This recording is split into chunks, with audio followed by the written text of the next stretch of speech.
What's up guys, Standbot here, and today we're taking a look at Darkest Dungeon. Game has been in early access for quite a while, and now it's released. So first things first, let's take a look at the options menu. Full screen, monitor number, combat, pivot, camera, and blur effects. Not much, you'll see why when we get into game. You've got subtitles, which I'll turn on for you guys, mute, master volumes, sound effects, music, narration, and cinematic volume. So separate volumes for everything. Fantastic. I love that Red Hook did this.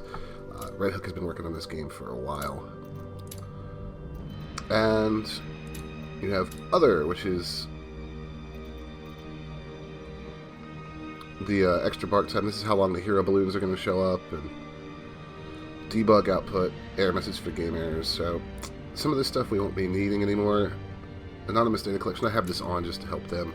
And then you have your controls, which are right here. They are not rebindable, not really a big deal. This is primarily a mouse-driven game as far as I'm concerned. Turn to game. So let's jump on in. So you see here, I'm in week 11, Scarlet Dragon's Gulag. You get to name your estate, which I love. So, what is Darkest Dungeon? Well, it's a rogue-lite. So I say that meaning that this game has permadeath for your characters, that they level up, and that the dungeons are randomly generated along with the loot. So I think the term's a little overused, but we will jump in and have a look.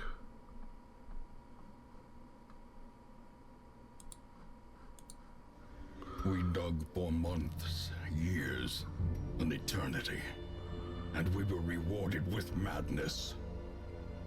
So, in Darkest Dungeon, you have come back to your family estate, and things have gone horribly wrong because your ancestor began digging around in the basement, and of course nothing good ever comes from a basement. So, what you have is, this is your hub, so you have your stagecoach, where you can recruit new heroes. My roster is currently full. You have the tavern for stress relief. You can have them drink, which one of my characters is doing right now, gamble, or be in the brothel, which also one of my characters is doing. You have the sanitarium, where you can remove quirks and diseases. You have the abbey, where they can pray, meditate, or flagellate themselves. You have a guild, where you can upgrade your hero's skills. And you have the blacksmith, where you can upgrade their weapons and armor. And then there is also the Ancestors' Memoirs. This acts as a way for you to look at the cutscenes from the game. Tragic extent of my failings. And the Nomad Wagon, which I have not unlocked, this is going to allow you to buy gear, like gems, which would be trinkets right here. And you also have the Graveyard, where you can view fallen heroes. As I said, this game has permadeath. As you can see, quite a few of my adventurers have not made it out. Bled out, met their end against a cultist alkalite. So a lot of this stuff, you're kind of wondering, well, what is all this stuff? Quirks and diseases. Well, I'll explain that once we hop into the game, because it'll make more sense if I can actually show you. So, the process of embarking on a quest is fairly simple. You hit the embark button. So, this is the Darkest Dungeon. You need to be level 6 to go in there. You have the Cove, the Ruins, the Warrens, and the Weald. Now, you'll notice the icons next to each one of these. Each one of these has a higher chance of giving you one of these items, which these are used, you see them right down here, busts, portraits, deeds, and crests. These are used to upgrade your various facilities around the village. You can also see what your rewards are going to be. You can see how long it is, if it involves camping or not, and what the goal is. So this one is to complete 100% of the room battles. All of these, in fact, are room battles.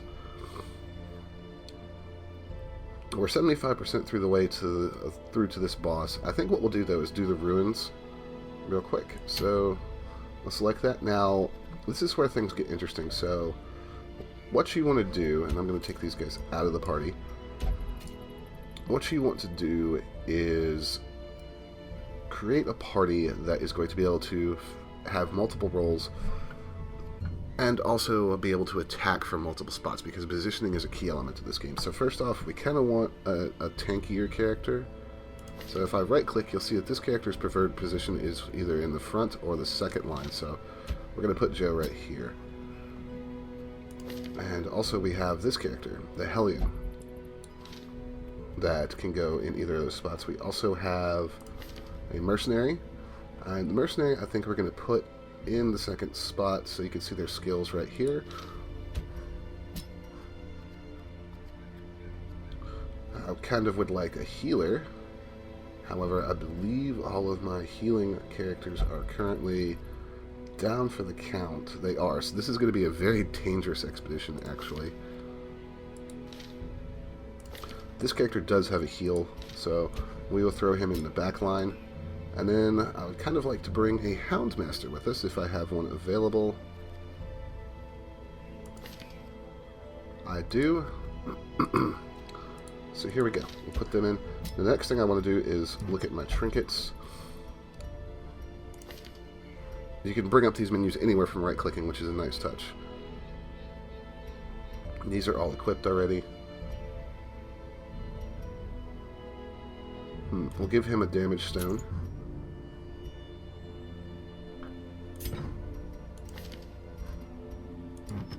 And we'll give this character a Book of Intuition. Now these are all going to modify the base stats, which you can see right here. And I think, oops, that is the glossary. I think we can give this person the dodge stone. And then for this character,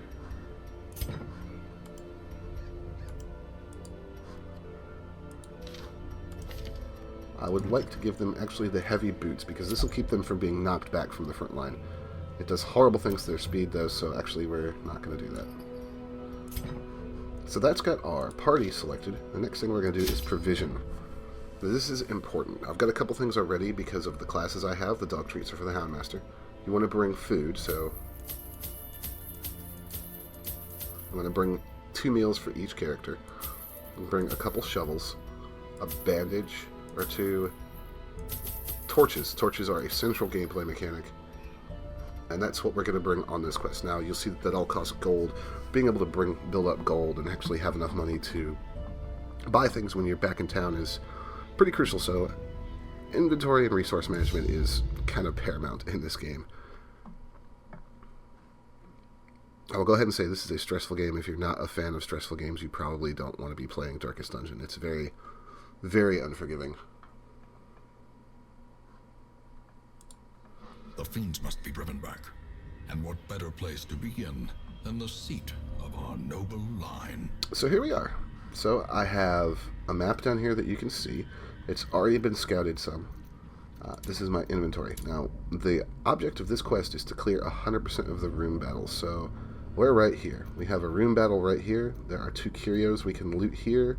A curio, a trap, and a battle right here. So, looking at the map, I think we're going to start off actually going to the right. And we'll kind of talk about the gameplay as we move. So you simply click, and I'm just going to click in front of my party to move them. And we can search through this stack of books. And this has had an effect on the hero, which has made them nervous. And we'll actually take this opportunity to click. So you see that each hero is going to have a couple of quirks. A couple good ones, a couple bad ones. More depending on what they've been doing. So this character is diurnal, -2 speed if our torchlight is below 26. Nervous, which means she takes plus 10% stress damage. She's an early riser, +2 for 2 speed if it's above 75 on the torch, and plus 10% scouting chance in the warrens. So you can see our light is at 94. Now this is going to affect the power of the monsters, whether or not we can surprise them, and how the quality of the loot we're going to get, as well as a variety of other stats.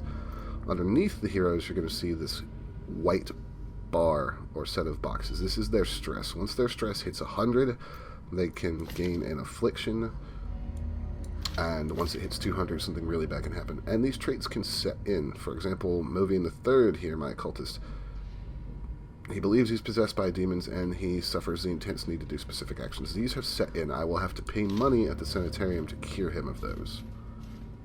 And these traits can be... Damn it, there's a trap. You can disarm traps. These traits can be pretty rough. So let's take a look at combat. So, effects, statuses are very important in this game. Now, I could go for a AoE attack on these guys, but it causes bleed, and skeletons will not bleed. So instead, we'll just go for Hound's Rush.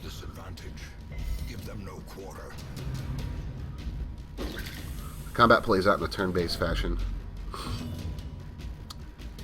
And you'll notice that this enemy left a corpse. This is going to affect their formation, so knowing when to remove corpses and when not to is actually pretty important. You'll also notice that these skills have 2 dots, so the yellow dots show where she can use it in my line, and the red dots show what areas, what locations she can hit in the enemy line. So we'll go ahead and choppy on this guy. Now you notice this guy, the Abyssal Artillery will hit both of them in the back, so very, very Lovecraftian game. Now what this should do is actually pull one of those guys to the front, if it hits. Yep. So now that he's in the front, we can do a little more damage to him, and we've probably messed up what attacks he can use. So using positioning is really important in this game. Their formation is broken. Maintain the offensive. The animations in this game are absolutely fantastic. Let's go with Abyssal Artillery again. As the fiend falls, a faint hope blossoms.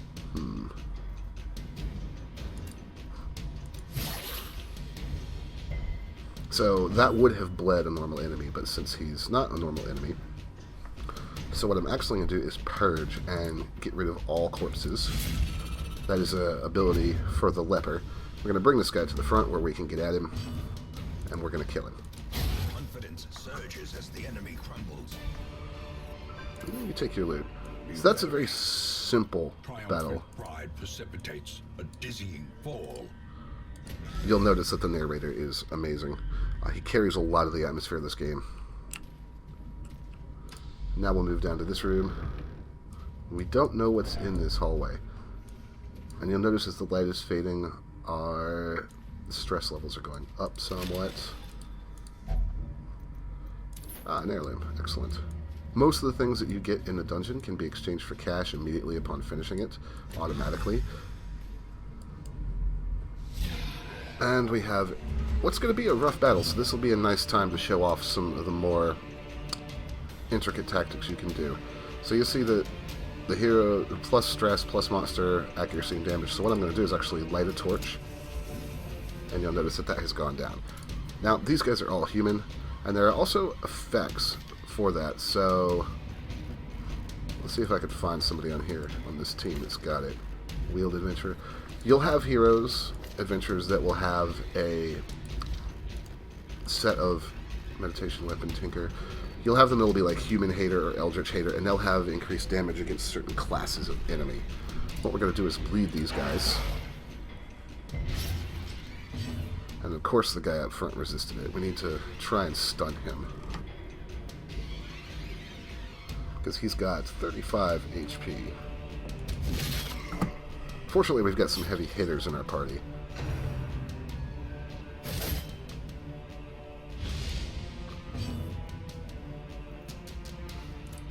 We'll hit him with a vulnerability hex. It should debuff him. He's got minus 15 dodge for 3 rounds.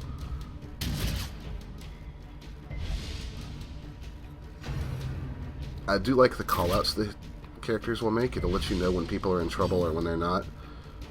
So what we're going to do is go ahead and chop him. Just simply trying to knock him down as quickly as possible. Let's see if we can get a bleed on him. Nope, he's resisting. These guys in the back, however, are bleeding out pretty quick.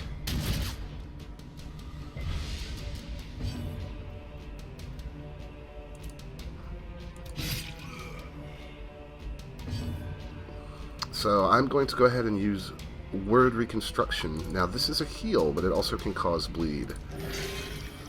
So you notice we healed 8, he resisted the bleed. So that's kind of a double-edged sword with that heal. And he's put bleed on most of my characters. Now bandages will stop that. There are also other healer classes that can lift those effects. I just don't have one with me. And we'll explain that in a minute. Their cursed champion falls. So that takes care of him. Devastating blow.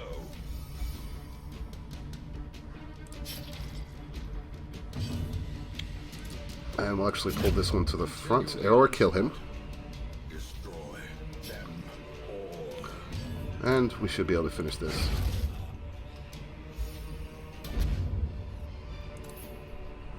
Now that that's done, we go ahead and driven into the mud.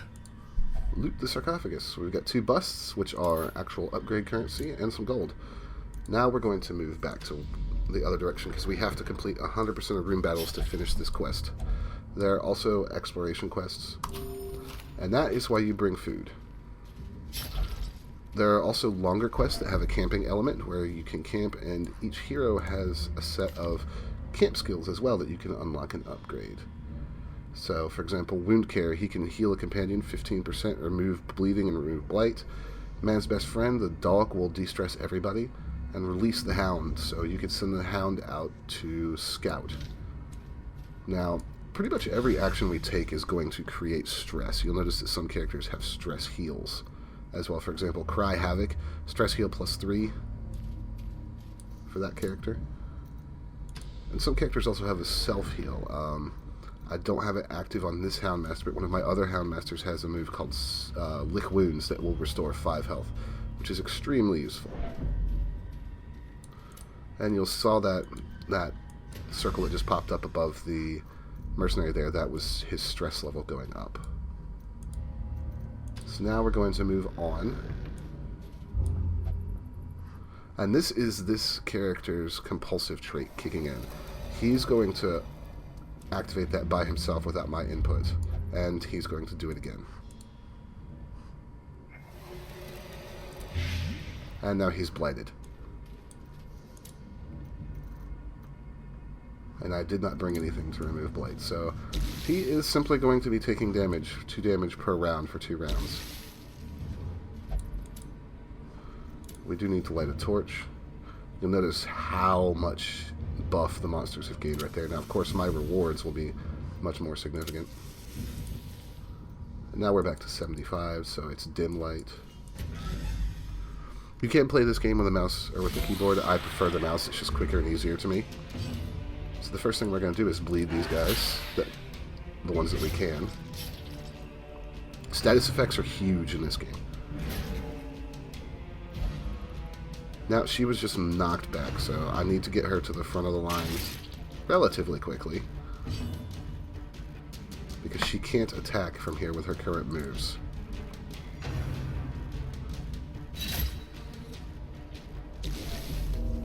Movian is at Death's Door. So at Death's Door, this character is at 0 HP. Now, they won't necessarily die, but the next blow could kill them. It could not. Kind of want to get him off Death's Door as quickly as possible, except he inflicted himself with bleed. Of course, I can use a bandage to stop that when his turn comes up. Now, this game saves almost every step of the way, so if you're thinking you can hop into a battle and see what's going to happen and hop back out, think again. It's not going to let you. It's going to have saved.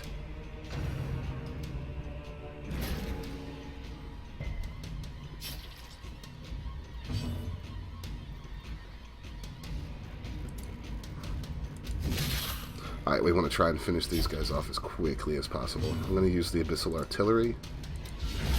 Impressive. Not really sure what he said there.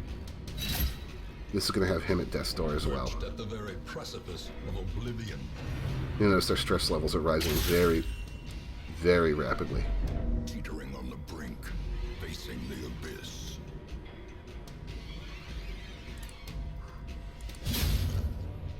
So the party is very, very low. This is kind of what happens during Darkest Dungeon.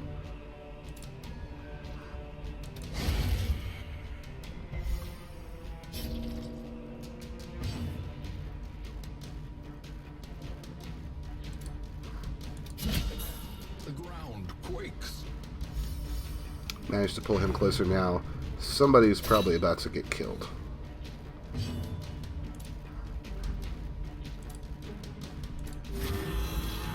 So that self-heal is really powerful. Movian is at Death's Door. That's a very nice heal. The only person we may lose might be this mercenary up front. Although I should be able to feed him and get rid of that. And that's our quest complete, so we're going to return to the hamlet. Our Or is it merely a trick of the light? More bones returned to rest.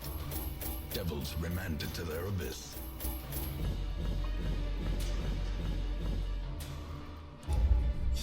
And now, you'll see that we get some more traits on these characters. So, our Leper is Curious. Our Houndmaster is going to take plus 20% stress damage in Warrens, but he has plus 15% move resist, which move is what knocked back this Leper earlier. And Movian has gained Tough, plus 10% max HP, which is actually a nice one.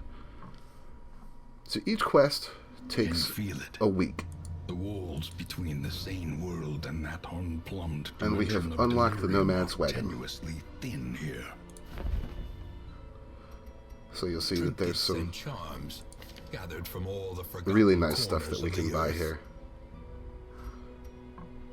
These are also quite expensive. And also, these characters that were stressed out or were healing have come back now. Now, this is a character I've had for a while. He's Eldritch Hater, Warren's Adventurer, so he has plus 15% damage versus Eldritch monsters and minus 15% stress damage against them.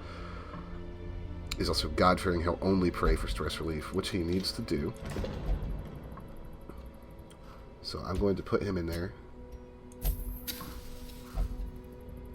This character also needs to relax. He won't drink, though, because of resolution, so instead, I think we will send him to the brothel. Actually, no, he won't, because he won't go to the bar at all. So instead, we will have him flagellate himself. He'll only meditate. Great. So let's see if we can upgrade that, because the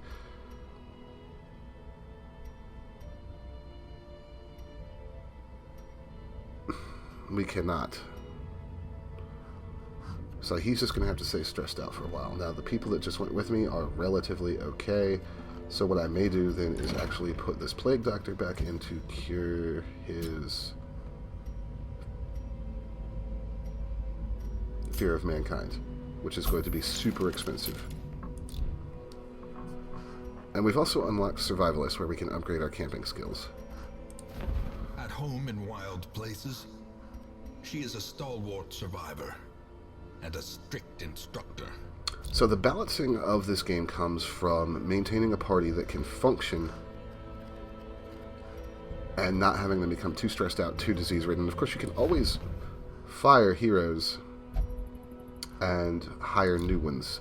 So, for example, if this Crusader gets a little too much more out of hand, I'll probably take back his trinkets and fire him, because he's becoming a serious liability sometimes in fights, despite the fact that he's incredibly tanky.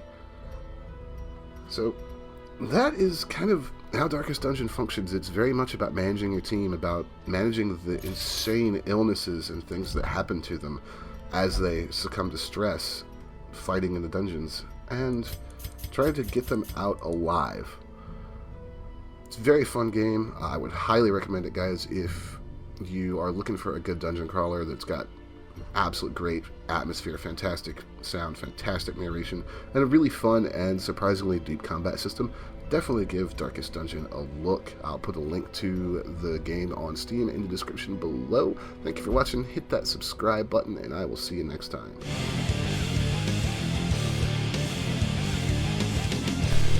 Like what you saw? Click subscribe so you don't miss anything, or click on one of these other videos.